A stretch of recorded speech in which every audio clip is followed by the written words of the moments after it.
gotta clean his board up. Do you know Lavonda? Lavonda, what's her last name? James. I might if I probably meet her, but off name, I don't know. Are you from New Orleans? I am. Originally from Honduras. Born in Honduras, grew up in New Orleans. So let me just tell you a moment about these smart students. Okay. You filming, my bro? Yep, got it. We're in a department called ERM, Entertainment Recording Management. Recording management? Entertainment Recording Management, which is really about the music industry. Okay. And so that's why they're a little bit here. about the music industry. I had a song they played on the radio like 8 years ago when I was in hip hop. When 104.9 was out with Mean Green. Do you remember that? You remember? Yeah. I was a hip hop artist out here. I was the host of a TV show called Hot TV for a few years. I had dreads back then. Some people remember me, some don't. But anyway, can I get into my work? Yes, sir. All right. So, how can I do this? Like I was telling this young lady right here, I was born in Honduras.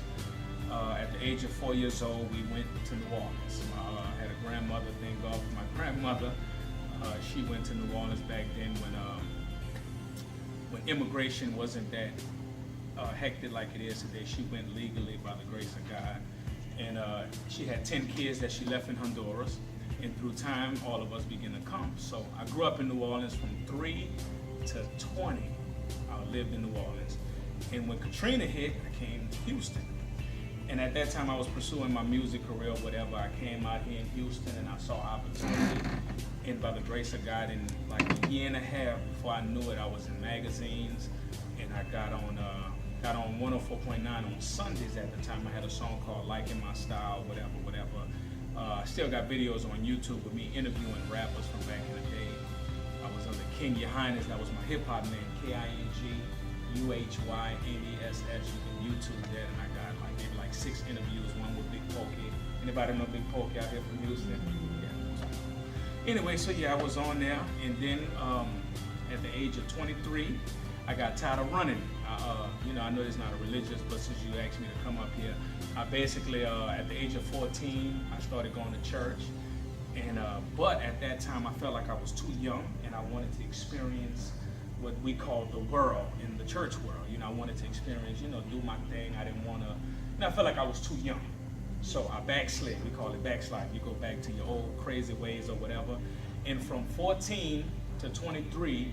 I almost lost my life like 6 times. I had 6 near-death experiences. I remember one time I was standing in front of a gas station in New Orleans, exactly across the street from the police station. And as I was standing at this gas station, this dude walked up to me. He was like, "Dude, you got into one of my other partners." I was like, "Man, you tripping." I'm on the phone, but I can see something about him. His aura was kind of off. And at that time, men wear baggy clothes, they wear tight clothes now, but he had a big shirt on. And he all of a sudden, I just see him going in his pocket trying to pull out a gun, and I hurry up and hung up the phone, and bam, it gave me time to react. So, we wrestling for the gun, and yes, it was a gun, and we wrestling, and had a homeless dude just sitting there watching. In my mind, I'm hoping this dude helped me, but he just looking. And as we wrestling, the gun went off, but he got hit. He got shot. And I'm not gonna lie to you, that day I really saw death in the face. I don't know if y'all remember Menace to Society when Kane was running after the little kid and he started seeing his life and his grandpa was talking to him. And I promise you, man, I really thought I was gone that day because right before then, I was trying to get my little sister to watch we had a hip hop video that had just came out. It was on TV in New Orleans, and I was trying to show it to my sister. And my mom and them was like, "Well, we ain't trying to hear all that. People don't really pay attention to rappers until you really do something." So my mom and them wasn't really trying to hear what I was saying, and it happened right after I left my mom and them house when that incident happened. Right after that, another time, so after Katrina, in Reliance Stadium, they was giving away plane tickets because everybody didn't have family in Houston. So this is awesome, by the way. Thank you for this opportunity, brother. In Reliance, they was giving away plane tickets, so I went down there, and I had a cousin that was in Chicago, and I was like, "I'll take a ticket, no problem." It just was amazing, free ticket, whatever. I get on a plane, go to Chicago. I'm in Chicago, and I decided I was ready to come back to Houston because right when I got to Chicago, Rita was coming. So it kind of gave me time to, just chill out and see what was going to happen with Rita. I'm in Chicago, and I decided to go back on a train to Houston. I'm on a train, you know, I'm just cruising, and the next thing you know, the train flipped over. It actually, in me and my immature hip hop mentality, I had a camera with me at the time, and all of a sudden, the news station came out, and they was like, we want to interview people, and me just want to be on TV. I was like, hey, here I go, bam, and I'm talking about it, not really understanding what just happened, that I could have lost my life just now. And they was filming me, and I'm getting interviewed, and I had a dude holding the camera while I'm getting interviewed or whatever. That was the second time. Another time I come back to Houston. At that time I was So if you would you just tell us more about your music career? the hip hop career. Yes.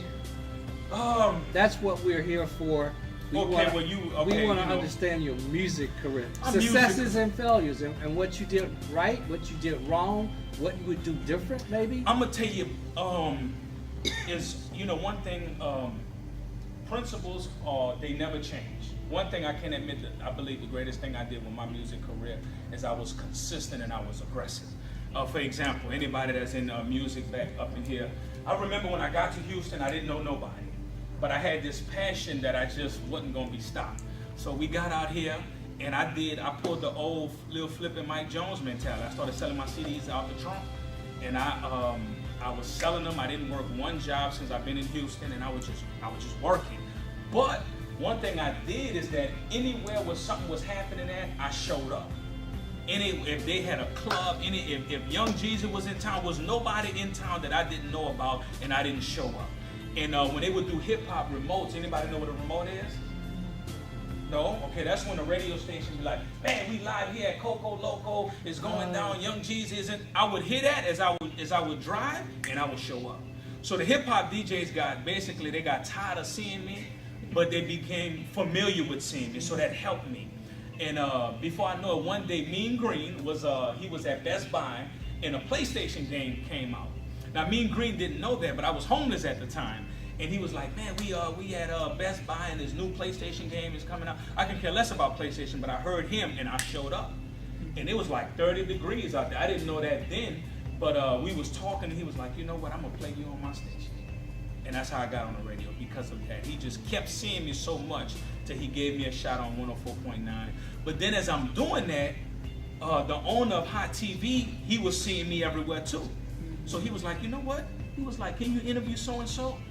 And I just became an instant success interviewing people. And that's how I got on Hot TV. And I just was everywhere. Anywhere where something was going down that, I was there. Clubs. Matter of fact, a few days ago on my Facebook page, I posted all the pictures. I met everybody from Russell Simmons on down. Russell Simmons, Ice Cube, Too Short, Lil Wayne. Anybody that was doing anything at the time, I was meeting them. So that was just basically it. And I got in like 3 magazines. I actually got one in my car. It was a local magazine out here called Scissor Magazine. Anybody ever heard of them? I had a full page in there. And then I got in it the next month, the next issue, because it was coming out every quarter. The owner of Hot TV saw my page in there, and he was interested, so we got a page on Hot TV, and they talked about me as a host on Hot TV as well. But my music career wasn't long, but at the same time, I came out here in Houston. And why wasn't it long? Because that's when I converted. That's when I got saved, and I just knew that I couldn't be a rapper no more at the time, because I was representing 2 different worlds or whatever. So that's what happened. So I'd like to ask you, since Lecrae, that never came out of my mouth. Yeah, but for his calling, he has to separate himself. And if that's going to interfere with what he has going on with Christ, it has to go. all right. Amen. So thank you very much. We appreciate it. We have to cover the recording industry. You helped us like you don't know. He did, I know. Amen. You Yeah. touched Do me. you? What is your Facebook? My Facebook right now is Evangelist Simmons. Okay. Please, I gotta. There I'm is no at, such thing as coincidence. no, it's no Hebrew word for coincidence. There's no such I will thing. go and delete a few of my people off because I'm at 5,000 friends right now, and I would definitely accept your request. Please add me. Give me an Instagram or something. J.J.Simmons, J.J. Wisdom, one word. That's my Instagram. Okay. And search me on YouTube at J.J.Simmons Fire, one word. And please subscribe to my page. I got you. Thank you, brother. Man, Man of sir. applause. Thank you. All right.